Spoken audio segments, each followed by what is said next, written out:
ఎన్నికల్లో ఏ ఎన్నికైనా గెలవడం అనేది ప్రజాస్వామ్యంలో చాలా ప్రముఖమైనటువంటి అంశం. అయితే బిచ్కుంద మున్సిపాలిటీకి సంబంధించి ఈరోజు కాంగ్రెస్ పార్టీ ఘన విజయం సాధించి 12కు 10 సీట్లు విజయఢంకా మోగించడం నాకెంతో గర్వకారణంగా ఉన్నది. స్వాతంత్రం వచ్చిన తర్వాత కాంగ్రెస్ పార్టీ బిచ్కుంద నియోజకవర్గానికి, బిచ్కుంద మున్సిపాలిటీ పట్టణానికి మరియు జుక్కల్ నియోజకవర్గానికి చేసినటువంటి అభివృద్ధికి ఈరోజు సరైన ఫలితం లభించింది అని చెప్పేసి నేను అనుకుంటా ఉన్నా. ముఖ్యంగా మన ప్రియతమ నాయకులు రేవంత్ రెడ్డి గారి ఆధ్వర్యంలో ఈ ప్రజా ప్రభుత్వంలో రేవంత్ రెడ్డి గారు చేస్తున్నటువంటి సంక్షేమ కార్యక్రమాలకు మరియు అభివృద్ధి పనులకు నిదర్శనంగా ఈ విజయం కాంగ్రెస్ పార్టీకి బిచ్కుంద మున్సిపాలిటీ ప్రజలు గావించారు. కాబట్టి బిచ్కుంద మున్సిపాలిటీ ప్రజలకు అందరికీ మనస్ఫూర్తిగా నేను కృతజ్ఞతలు మరియు ధన్యవాదాలు తెలియజేస్తా ఉన్నా.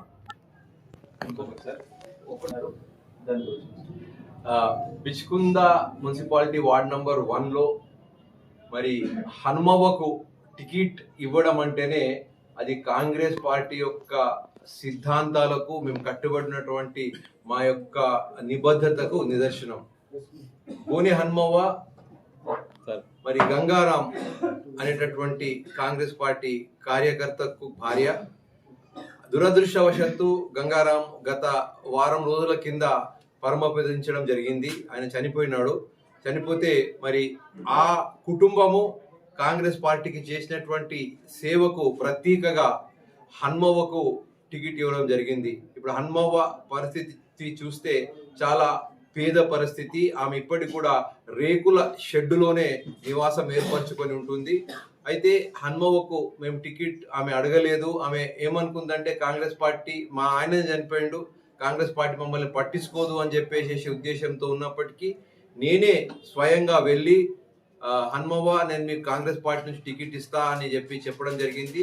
నిజంగా చెప్పాలంటే 12 వార్డులకు కంపేర్ చేస్తే నా యొక్క పర్సనల్ అటెన్షన్ వార్డ్ నంబర్ 1 మీద ఎక్కువ ఉండే. ఒక రకంగా చెప్పాలంటే హనుమవ్వ గెలవడం అనేది ప్రజాస్వామ్యంలో ఒక నిబద్ధత గల కార్యకర్తకు, మరి ప్రజలకు సేవ చేసేటటువంటి వ్యక్తికి పట్టం కట్టడం అని చెప్పేసి నేను అనుకుంటా ఉన్నా. ప్రజా సమస్యలపై ముందు ఆరా తీశారు సార్. మీరైతే ఫస్ట్ 2 సమస్యలు, ఏ సమస్య పరిష్కరించాలని మీరు భావిస్తున్నారు?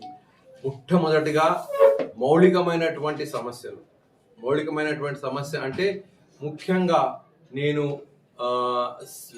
డ్రైనేజ్ వ్యవస్థ మరియు సిసి రోడ్ల వ్యవస్థ, అదేవిధంగా తాగునీరు, అదేవిధంగా ఎలక్ట్రిసిటీ, విద్యుత్తు, ఈ 4 అంశాల మీద పూర్తి ఫోకస్ పెట్టి, అంటే ఈ 4 అంశాలకే పరిమితం కాకుండా మౌలికమైనటువంటి సదుపాయాలు, ఒక ఆదర్శ మున్సిపాలిటీకి కావాల్సినటువంటి అన్ని రకాల అభివృద్ధి పనులు చేస్తాం.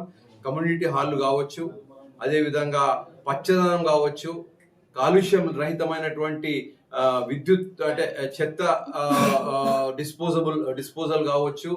ఈ రకంగా మరి ఉపాధి కల్పన అంశాలు, ఈ మొత్తానికి బిచ్కుంద మున్సిపాలిటీ అనేది రాష్ట్రంలోనే ఒక ఆదర్శ మున్సిపాలిటీగా తీర్చిదిద్దడంలో నేను ముందుంటా. అన్ని రకాలుగా అన్ని వర్గాల ప్రజలకు ఈ యొక్క విజయము, మా విజయము, మేము బిచ్కుంద ప్రజలము కాంగ్రెస్ పార్టీకి వెన్నంటి ఉన్నాం కాబట్టి కాంగ్రెస్ పార్టీ మాకు సేవ చేసింది అని చెప్పేసి విధంగా నేను ముందుకెళ్తాను అని చెప్పేసి తెలియజేస్తా ఉన్నా. చాలా సంతోషంగా ఉంది. మాకు అంటే ప్రతి ఒక్కరు కూడా మా అభివృద్ధి ఎజెండాను నమ్మి అభివృద్ధి చేస్తారని చెప్పేసి నా మీద నమ్మకంతో విజయం గావించిండ్రు. అయితే ఒక అంశం ఏంటంటే, మీ ఈ విజయం ద్వారా నా యొక్క బాధ్యత ఇంకా 10 రెట్లు పెరిగింది. నేను ఇంకా బాధ్యతగా మరి ఇంకా ఎక్కువ కష్టపడి నేను పనిచేస్తా. బిచ్కుంద అభివృద్ధి నా ధ్యేయంగా నేను ముందుకెళ్తా. హనుమవ్వ గుడిసె హన్మవ్వ గురించి నేను చెప్పాలంటే హన్మవ్వ యొక్క స్టోరీ రాష్ట్రం మొత్తమే కాదు దేశం మొత్తంలో కూడా ఈవెన్ అమెరికాకి వెళ్ళి కూడా నాకు ఫోన్స్ వచ్చినాయి. హన్మవ్వ విషయంలో ఒక మంచి పని చేస్తే మీ ద్వారా అంటే దీని యొక్క శ్రేయస్సు మీడియా మిత్రులకే చెందుతుంది. మీడియా మిత్రులు మీరు నలుమూలల ఈ మంచి పనిని తీసుకెళ్లి ప్రజలకు తెలియజేయడం నాకు చాలా సంతోషంగా ఉంది. అయితే హన్మవ్వ లాంటి వ్యక్తులు మన సమాజంలో చాలా మంది ఉన్నారు. హన్మవ్వ లాంటి వ్యక్తులను కాంగ్రెస్ పార్టీ గుర్తిస్తూ ఉంది, వేరే పార్టీలు గుర్తించరు. నాకు ఒక ఆశ్చర్యకరమైన విషయం ఏంటంటే హన్మవ్వ భర్త చనిపోయిండు, ఆమెకు ఒక పదవి ఇస్తున్నామంటే కనీసం ప్రతిపక్షము క్యాండిడేట్ ను పెట్టకుండా యునానిమస్ గా చేస్తుందేమో అనుకున్నా. కానీ దురదృష్టం ఏంటంటే అన్ని వార్డుల కంటే ఆ మొదటి వార్డులనే ఎక్కువ మంది పోటీ చేసిండ్రు, 9 మంది పోటీ చేసిండ్రు. అయితే మంచి అనేది ఎక్కడైనా ఏమంటారు మరుగున పడదు. ఖచ్చితంగా దానికి ఉన్నటువంటి ప్రాచుర్యం ఖచ్చితంగా లభిస్తూ ఉంది. దానికి మరొకసారి మీడియా మిత్రులకు ధన్యవాదాలు తెలియజేస్తా ఉన్నా.